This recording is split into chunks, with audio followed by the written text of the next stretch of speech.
Shimla old বাস স্ট্যান্ডে এসে পৌঁছেছি আমরা ভোর 4টে এবং সেখান থেকে 10 মিনিটের ডিস্টেন্স হলো আমাদের হোটেল।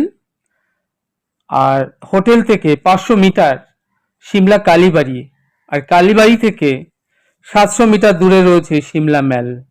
তার মানে বুঝতে পারছেন একদম সব কাছেই, ওয়াকিং ডিস্টেন্স 10 মিনিটের মধ্যে।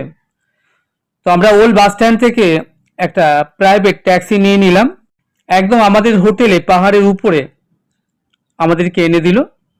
আমরা এখন হোটেল থেকে একটু রেস্ট বিশ্রাম নিয়ে ফ্রেশ হয়ে হাত মুখ ধুয়ে স্নানাদি সেরে এখন সকাল 7টা বাজে, আমরা হালকা ব্রেকফাস্ট সেরে নিয়েছি, চলেছি সিমলা কালীবাড়ির উদ্দেশ্যে। এখান থেকে 500 মিটার সিমলা কালীবাড়ি একদম পাশেই।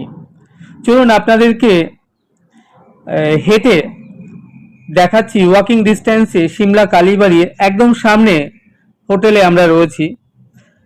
ওই যে রাস্তাটা চলে গেল পাহাড়ের উপর দিয়ে, আর একটু এগোলেই পড়বে সিমলার বিখ্যাত সিমলা কালীবাড়ি। আপনি যদি সিমলা বেড়াতে আসেন তাহলে কোথায় থাকবেন ভাবছেন? সিমলা ওল্ড বাস স্ট্যান্ডে নামবেন, নিউ বাস স্ট্যান্ডে নয়। নিউ বাস স্ট্যান্ডে গেলে আবার 200 টাকা ট্যাক্সি দিয়ে আপনাকে আসতে হবে ওল্ড বাস স্ট্যান্ডে, কিংবা বাসে করে আসতে হবে। বাস ভাড়া অবশ্য 10 টাকা, আপনাকে আসতে হবে ওল্ড বাস স্ট্যান্ডে। যাই হোক, দেখছেন ওই নিচে থেকে এই উপরে আমরা এসেছি। আর এই ওল্ড বাস স্ট্যান্ডের পাশেই সিমলার যাবতীয় ট্যুরিস্ট স্পটগুলো রয়েছে। আমরা এখান থেকে এখন চলেছি সিমলা কালীবাড়ি। ওই যে দূরে দেখছেন গম্বুজের মতো যে চূড়াটা দেখা যাচ্ছে, ওটাই সিমলার বিখ্যাত সিমলা কালীবাড়ি।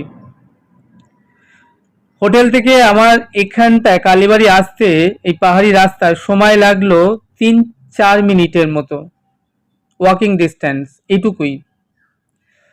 আপনাদের চলুন কালীবাড়িটা ঘুরিয়ে দেখায়। থাকবার জন্য সব থেকে বেস্ট হচ্ছে সিমলা কালীবাড়ি। এখানে 400 টাকার double bedroom, attach toilet, bathroom সব কিছু রয়েছে, বেস্ট আইডিয়া। এবং এখানে রয়েছে বাঙালিয়ানা খাবার, 75 টাকায় আলু পোস্ত, ডাল, বড়া, ভাজা, একটা সবজি, ভেজ খাবার। আর আপনি যদি নন ভেজ বা মাছ খেতে চান তাহলে 100 টাকা থালি, আর চিকেন খেতে চাইলে এখানে 160-70 টাকার মতো পড়বে।